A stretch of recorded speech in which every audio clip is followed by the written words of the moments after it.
My name is Sarah Mitchell. I am 28 years old. On my wedding night, our car was hit by a truck, and in a single moment, everything changed. My husband died instantly, and I survived barely. A week later, the truck driver was caught. But when he finally spoke, my blood ran cold, because he wasn't just a driver. Before I tell you who he actually was, make sure to like and subscribe to the channel, and tell me your country in the comments. Now, let's begin. The wedding hall was filled with lights, laughter, and music. Everyone was smiling, everyone was happy, and in the middle of it all, I stood there in my white dress, holding my husband's hand. Leon Archer. He looked at me like I was the only person in the world. "Are you happy?" he whispered softly. I smiled, trying not to cry. More than anything, we had been through so much to reach this day. Years of love, small fights, big dreams, and now, finally, we were together. Forever. Our family stood around us, clapping, laughing, blessing us. My parents were emotional. His parents couldn't stop smiling. Everything felt perfect. Too perfect. After the ceremony, we spent time with everyone, taking pictures, cutting the cake, laughing with friends. Leon never left my side for even a second. At one point, he leaned closer and said, "Let's go. I want you all to myself now." I laughed. "Already?" He smiled. "I've waited long enough." We said our goodbyes and finally left. It was late at night. The roads were quiet, and the city lights blurred softly through the car window. I leaned my head on his shoulder. "Can you believe we're married?" I whispered. He gently kissed my forehead. "I've believed it since the day I met you." I smiled, closing my eyes for a moment. Everything felt calm, safe, perfect. Then suddenly a loud horn, bright headlights, and then crash. The world turned upside down. Glass shattered everywhere. The sound of metal crushing filled my ears, and my body jerked forward violently. I couldn't even scream. Everything went dark. When I opened my eyes again, everything was blurry. I could hear voices, beeping sounds, someone crying. My body felt heavy, like I couldn't move, and pain shot through me the moment I tried. "Stay still," someone said. I blinked slowly. White ceiling. Hospital lights. I was alive, but something felt wrong. Very wrong. My heart started beating faster. "Leon," I whispered weakly. No answer. I tried again, louder this time.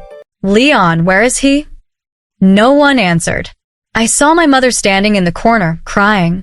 My father looked away. Fear started crawling inside me. "Where is my husband?"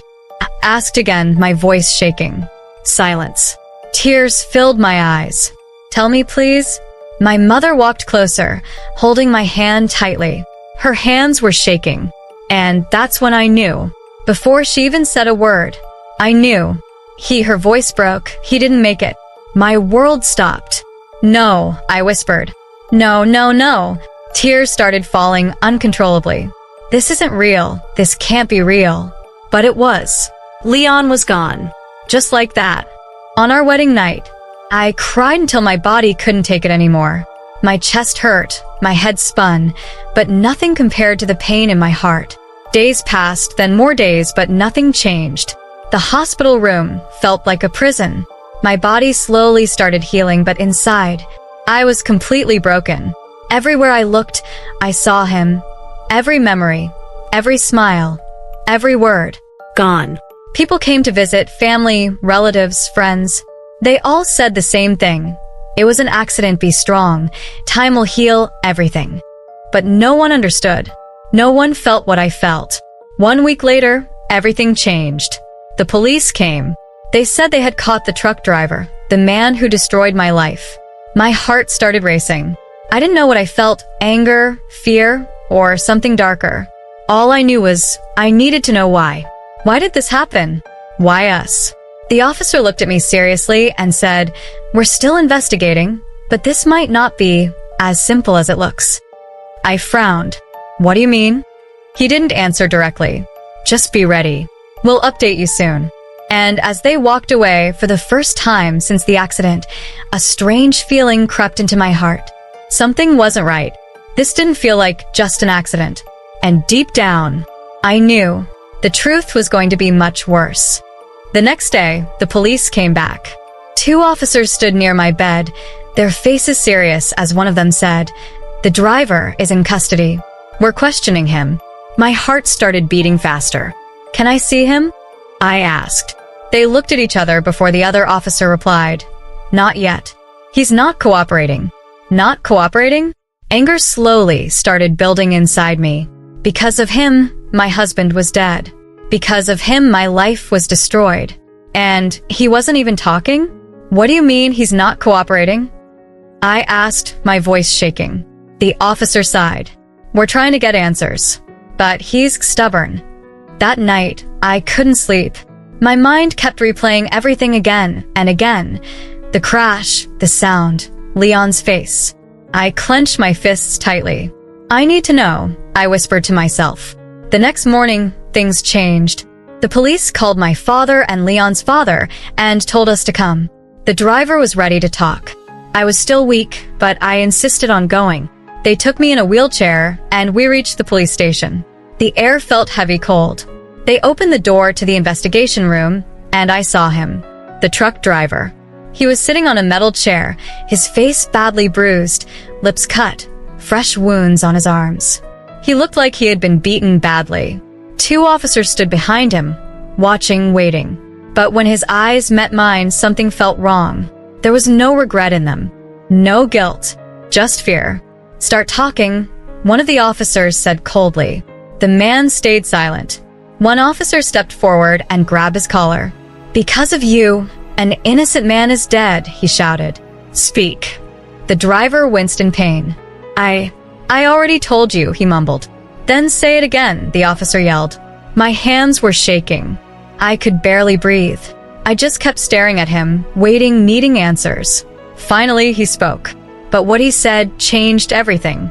"I'm not just a driver," he said slowly. The room went silent. Everyone froze. Leon's father frowned. "What does that mean?" he asked, his voice low but firm. The man swallowed hard. "I do jobs for money." Silence filled the room. "What kind of jobs?"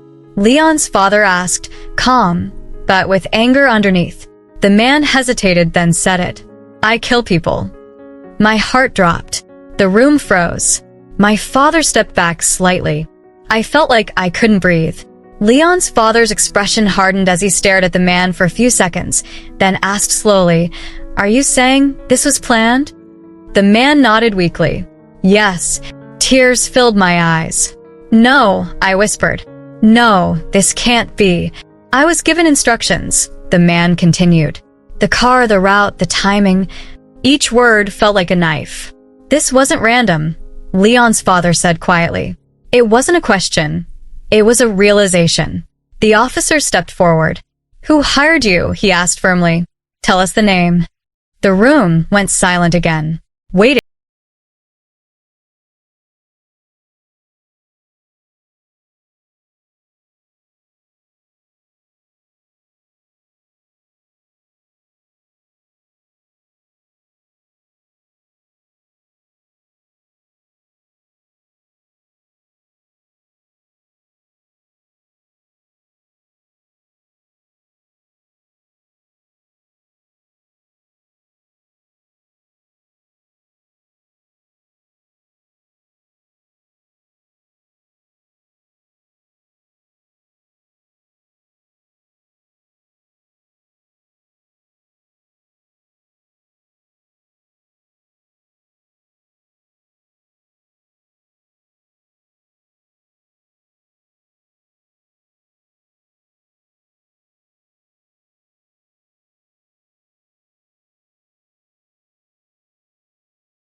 me could be behind all of this, and that thought terrified me more than anything. Days passed after that interrogation, but nothing felt normal anymore. Every moment, every breath felt heavy, because now I knew the truth. This wasn't an accident. Someone had planned it. Someone wanted me dead. The police kept investigating. They tried everything, tracing the number, checking records, looking for any clue, but it was like chasing a ghost. The contractor had disappeared. No name, no face, nothing. The case started slowing down. Days turned into weeks, and still no answers. But one person didn't stop. Leon's father. He wasn't just a grieving father. He was a powerful man, a man with connections, a man who didn't accept defeat. "I will find out who did this," he said one day, his voice calm but firm. "No matter what it takes." And he meant it. He started using his contacts, private investigators, old connections, people who could find things others couldn't. Days later, Leon's father called everyone to the house, my parents, his parents, close relatives, and my sister. The room felt heavy.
No one saw me. No one cared. Her eyes burned with anger. And then she looked at me. "You got him. Leon. The perfect husband, rich, kind, loving." Her voice cracked for a second, then turned cold again. "And what did I have? Nothing." She stepped closer. The room was dead silent. "So I decided," she said slowly, "if I can't have that life." Her eyes locked onto mine. "Then neither can you." My legs felt weak. "So, you plan to kill me?" I whispered. "I plan to take everything from you," she replied. Tears streamed down my face. "I wanted both of you gone," she said. "You and him." Those words destroyed me completely. Leon's father stepped forward, his face filled with anger. "Because of you, my son is dead," he said slowly. His voice was calm but deadly. He stood right in front of her. I will never forgive you. And I promise you," his voice dropped, "you will remember this for the rest of your life." For the first time, her expression changed. Fear. Moments later, the police arrived. They walked in and put handcuffs on her. She didn't resist. Didn't say anything. As they took her away, I just stood there, Crying. broken, empty. Days later, the court gave its final decision, life imprisonment. That was it. Justice was served. But nothing felt right. Leon was gone. My life was shattered. And the person who did this was my own sister. I lost my husband and my family on the same night. And no matter how much time passes, that truth will always haunt me.